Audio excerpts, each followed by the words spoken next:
Most people will tell you that children are the future. Here at 16 and Under, we believe that they are the future of advertising.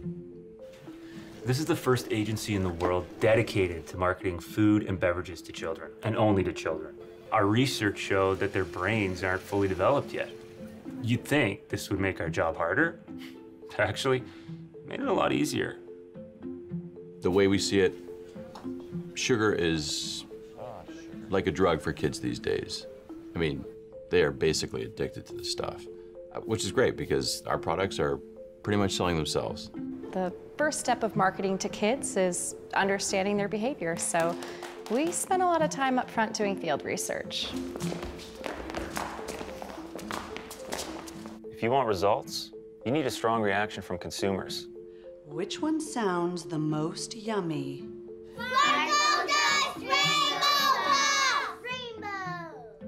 You want to keep it vague, which is why we say the secret ingredient is magic, even though it's sugar.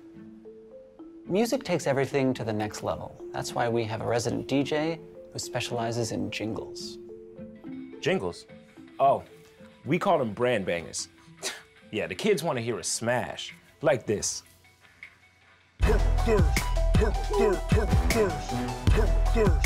So once the client approves the idea, we have to think about media. Thing is, these kids these days are seeing millions of ads a year. So to break through the clutter, we have to get in their face.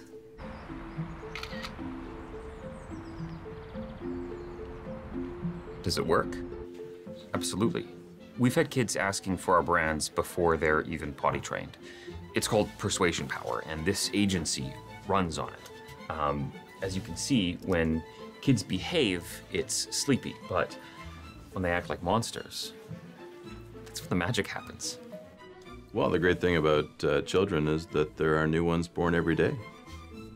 So if you have a product that you would like to get some sticky little hands on, let's talk.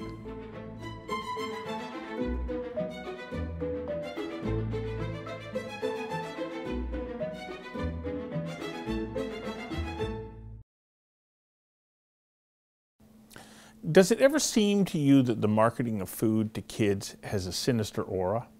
Namely, let's hook them on sugar and watch the sales skyrocket.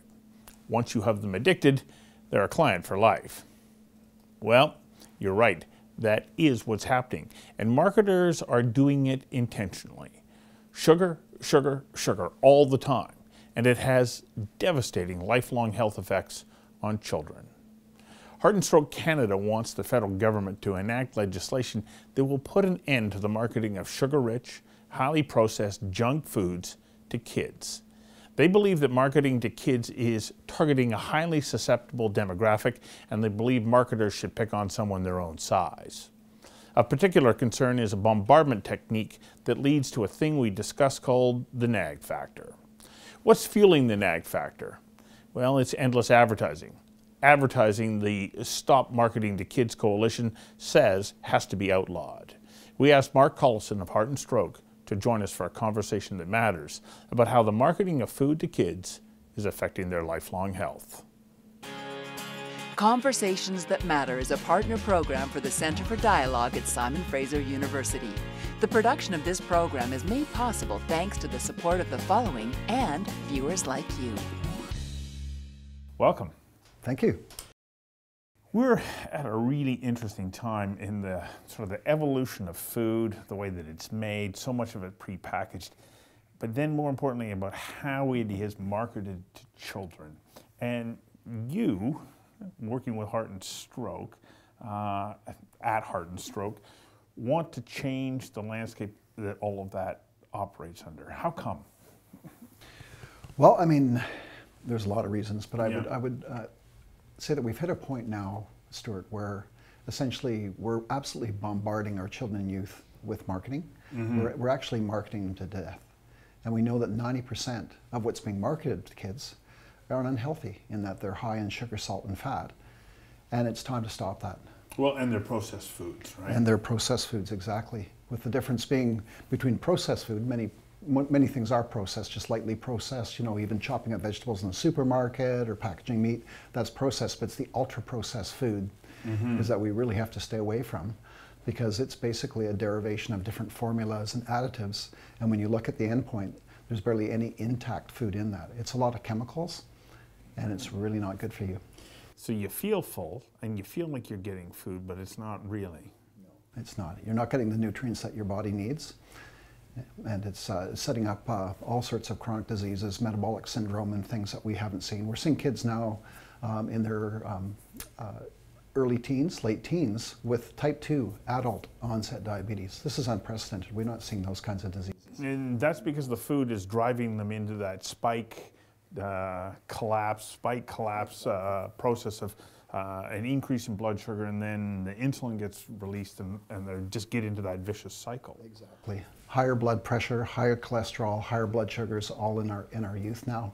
And this wasn't the situation 40, 50 years ago, when we really did a lot more cooking and preparation from whole foods. Ate a lot more fruits and vegetables. Well, you had a graph in there that showed the amount of food, or on a proportional basis, that was pre-packaged going back 50, 60 years ago versus today, and it's like quadrupled or more. Yes, that's right. It's extraordinary. There's been, I think, a 70% increase in processed food, ultra-processed food, forming the family food basket, up to the point now where it's greater than 50%. And children and youth are probably the ones that are most affected by that, because they're getting about 60% of their calories from ultra-processed food. So what are the long-term health consequences of that? And why is it so important to heart and stroke? Well, I mean, it comes down to the fact that, you know, a lot of the diseases that we're targeted on reducing in taking the burden off Canadians is heart disease and stroke. And we know that 9 out of 10 Canadians have at least one risk factor for heart disease and stroke. And when you look at that constellation of risk factors, one of them is diet-related disease. Now, here's something startling that you may or may not know. That diet-related disease now is the #1 killer of Canadians. It now has, in terms of preventable death, it's now exceeded tobacco. So we're looking at about $26 billion a year that is spent on diet-related disease. So it's important for us, because if we can do something in that chain to address the risk factors that lead to this trajectory of chronic disease, then we should act. And we should act around diet, especially around the marketing to unhealthy foods and vegetables to kids, because industry has had over 10 years now to do something about this. This isn't news. No, it's not. No, it's been brought to their attention a couple of times. There's a childhood food and beverage advertising initiative that's a voluntary measure that a number of companies put together, said, okay, we hear you, we'll do something about this. They've had 2 kicks at the can. It's been an abysmal failure. As a matter of fact, many of those signatories to that initiative have actually increased their advertising. So I just got to get you to hang on for a second while we take a quick commercial break. We'll be right back. Sorry for the interruption, but I need your help. I'm asking you to support the show by becoming a patron. That means pledging $1 per show. Conversations is a unique program. There's no grandstanding, no arguing, no yelling. Instead, I sit down with people who have unique insights, specialized knowledge, and experiences that inform and enlighten. And we do this on an incredibly limited budget with a very small crew. Well, this is my office, and it's where I edit the show. And then once it's ready, we give it away. You know, so many different websites around the world are carrying the show, but they get it for free. They don't pay us. So I'm asking you to pledge $1 per show by going to patreon.com/conversations that matter. Thanks. We want to keep producing conversations, and with your help, we can. Now let's get back to the show. Why target children? Aren't mothers primarily the decision makers when it comes to buying food and what goes on the table? Well, you know, the issue kind of hits us at 3 levels. There's the issue that we already just briefly mentioned, and that's children. It's bad for their health. You know, children really should be setting themselves on a trajectory of healthy eating, and now we're seeing the health consequences. So that's one piece of it. We've got to do this to protect our children. Children don't necessarily understand often the intent of marketing and advertising from reality. So you're preying on a vulnerable population, and you have to ask yourself, really, is that ethical? If these foods are known to be unhealthy, is it really ethical as a society? Are we going to put up with those products being peddled and marketed in a very sophisticated ways to kids? So that's the first the reason. The second reason is the parent reason that you bring up. Yeah. So you've got parents that are often working, 2 jobs each, busy, come and go, and they're trying to inculcate, healthy eating habits in their kids, amongst all the other things that a parent are tasked with in their daily living. It's a busy life, and you're competing against a multi-billion-dollar industry that uses neuromarketing techniques and all sorts of marketing mediums and tactics and ploys and incentives to compete with your children's attention and draw their preferences towards their food products. Right. So it's kind of a more of a social justice issue than a market issue. Is that, is it really fair that we've got these huge multinationals spending billions of dollars directed directly at your children that are setting up kind of a bit of friction in the family, because they've studied this stuff to the nth degree. They've actually have the thing they call pester power. It's called what? Pester power. Pester power. It's the Nag Factor.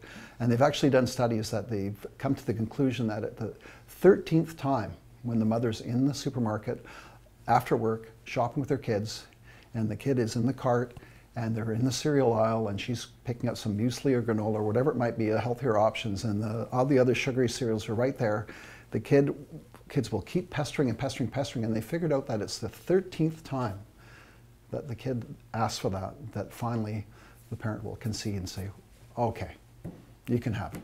You can have it this time. But that's the chink in the armor. Just because they want to appease the child or have the nagging exactly. go away. That's exactly right. So and they've got this down to a science thing. They do. It's the 13th time? Yep. I recommend a book by Michael Moss called Sugar, Salt, Fat.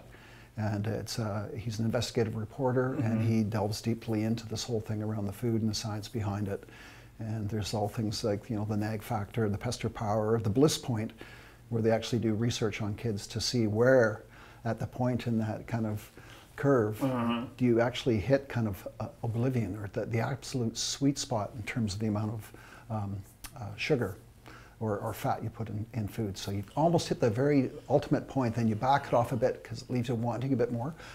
Big industry, big amounts. Okay, so let's say mom or dad go, okay, fine, this time only. Have they already lost the battle at that point? They have lost the battle. And there's also pressure that comes within the supermarket, and there's the pressure that comes at school. You open your lunchbox, and you've got maybe some healthy food there, and there's lots of trading that goes on, but there's marketing that happens within the food environment at schools, at rec centers, the whole shebang. So there's that, and then there's the whole thing around celebrities, and celebrity endorsements of food. I mean, an example, and she's an absolutely fantastic soccer player and leader for our youth, but as an example, when the Women's World Cup was on a few years ago, there was an ad that featured Christine Sinclair sitting in an apartment on a sofa with another young girl, drinking Cokes and gaming. Well, I ask you, do you think that Christine Sinclair got to where she is by sitting on a couch gaming and drinking Coke? No, but that sets the wrong message to young females that are wanting to be like Christine Sinclair. It's like Beyonce, amazing dancer, entertainer, but she's paid multi-million dollars by Pepsi to peddle their product, and that has an influence on kids for sure. So you got mom and dad, they're trying to live their lives, trying to survive, trying to pay the bills, meet the demands of their job, look after the kids, and well, they're not ever vigilant or being able to stay on top of the kids. Social media, television, radio, any kind of print, are bombarding these children with other or contrary messages. It's absolutely omnipresent. It's everywhere you go. And when you start to look at it, you'll see more and more. So, as you may know, last year for our Heart Month report, we did a report called The Kids Are Not All Right. And it was the first time it focused on non-traditional media. So rather than, print, radio, or television, it looked at what's the influence that the internet has in terms of kids and marketing. It must be astronomical. It is astronomical. Between the ages of 6 and 11, they determined that collectively all kids in Canada see about 25 million ads per year off their favorite websites. What? Yes. Per year? Per year. Oh my gosh. So those are pop-up ads and banner ads and ads that are on their favorite websites. So they're getting bombarded there. Kids on average watch about maybe 2 hours of television per day. And they're seeing Canada's a little higher than other countries. They're seeing probably about 5 or 6 junk food ads per hour. So you day in, day out. Day in. So you figure they're getting probably 10 or 12 per day from television. Add to that the internet. They could be exposed to 20 to 30 ads per day, per week, per year, and on it goes. So it really is becoming ingrained. Wow. Well, you've got that little spoof video about the under 16 ad agency, and there's a guy talking about, he says, you know, we're talking about an audience that has an underdeveloped and immature brain. And at first you'd think, well, that's going to make our job harder. Actually, it makes our job easier.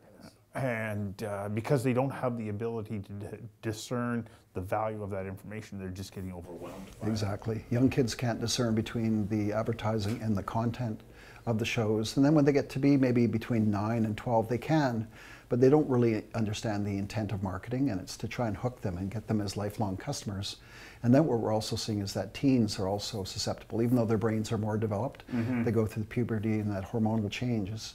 And the marketers know that teens are very impulsive, and they really thrive on social inclusion. So the ads and such are geared to attract youth to their foods, to make it cool. Yeah. And you can be somebody or be something if you have this food. It's very subtle, but it actually works. And once you start eating this way, it's very, very difficult to change. It is. It's very hard. It's my understanding that the microbiome, like in our gut, those organisms feed off the sugars and other products that are in the foods that are our normal diet. Well, if you all of a sudden change your diet, that organism or those organisms in your body send a message to your brain saying, hello, I'm starving, give me more of that stuff, and they make you feel really uncomfortable. So changing becomes harder. It does. It's a slow and gradual process, but we have to wean ourselves off that. You know, Canadians, you know, all people, we need to return to our roots, yeah. to simple basic food, whole food, you know, a balanced diet with lots of whole foods, lots of fruits and vegetables, smaller portion sizes. You know, lose the sugary drinks, just drink water. So we keep hearing that message nowhere near as often as the other messages. It's not enough though, and you've decided that you're saying we got to go to the legislative route. We do. So, you know, the Stop Marketing to Kids Coalition, we've been around for about 4 years now. 2 years of it was kind of bring together the experts, the clinicians, the researchers, the people that were really interested in this area, so we could build our base of evidence and research, so we have a really solid foundation to work from. And then we formally launched the coalition a couple of years ago. We've been at the federal government for a number of years now.